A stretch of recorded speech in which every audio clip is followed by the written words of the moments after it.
Welcome back. I'm Luke Lloyd in for Scott this week. There was a time when a letter from an American university felt like a golden ticket.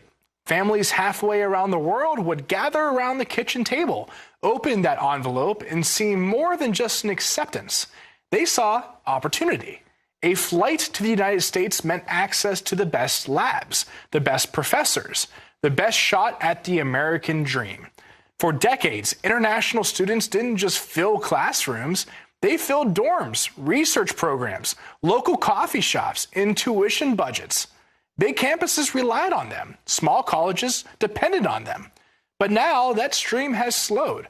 Enrollment from overseas has dipped for the first time in years. Some universities are feeling it quietly. Others are feeling it loudly. Cutting spending, tightening the belt, and in places like China, guidance counselors are reportedly pointing students towards Hong Kong or maybe Singapore instead of Harvard or Illinois. Why? Is college losing its shine? Are families rethinking the value? Or are shifting visa policies and the perception of a less welcoming America nudging students elsewhere?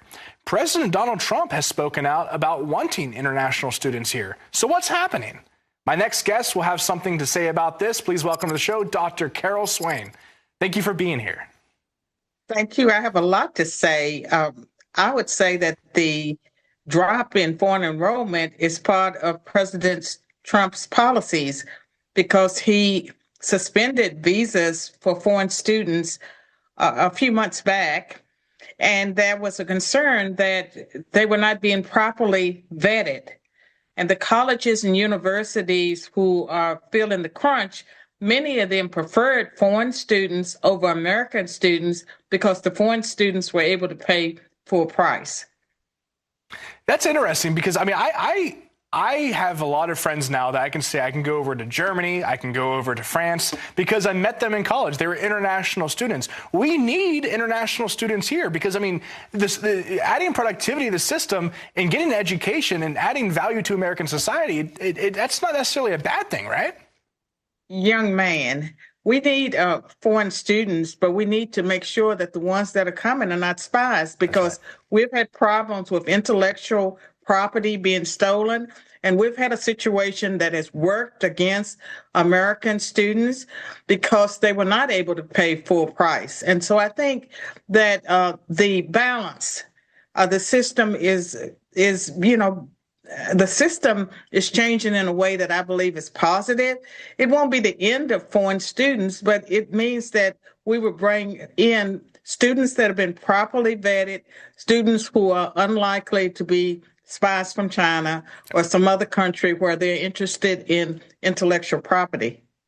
Is the college mentality changing? I grew up in an area, and bless my parents, they were the best parents I could have ever asked for being born.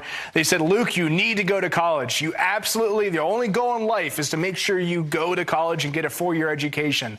And after doing that, and having friends that are having kids, at my age, I'm 28, late 20s and early 30s, and when we have kids, the conversation is going to be a little bit different. It's not, hey, you have to go to college. It's the game's changed a little bit, and I was very fortunate. Muskingum University, where I went, very small school, changed my life and set me on my path. But I feel like the world's changing, is it not?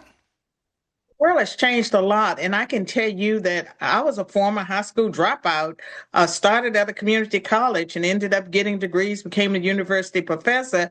Education changed my life. But what happened over the last, let's say 20 years, is that education gradually shifted in a way that people were not being educated. And I would say that when you went through school, that they had already begun to be transformed into indoctrination meals. And I know you survived the indoctrination, but many parents and young people are rethinking the value of a college education. If colleges and universities want to be supported, if they want students to come, whether foreign students or American students, they need to get back to the business of education rather than indoctrination. That's exactly right. 20 seconds, so pretty quickly, how do we get back to that? Does it have to come from government regulation? Again, I'm a guy that says less government regulation's better, but sometimes it's needed. How do we get to the point where colleges do get back, whether you're private or public? I know it's probably harder for private to get back to education. Let the market work, baby. The demand and supply and accountability, we are already moving in that direction. Colleges and universities that want to survive will be those that will look at the critiques and they'll bring some balance. And it won't be situations where 99% of the faculty and administrators are liberal Democrats. They will educate students by exposing them to divergent views rather than the indoctrination camps they are now. And as far as the colleges and universities losing money, I have no sympathy for that because they pay, $1 million salaries to administrators that are doing nothing.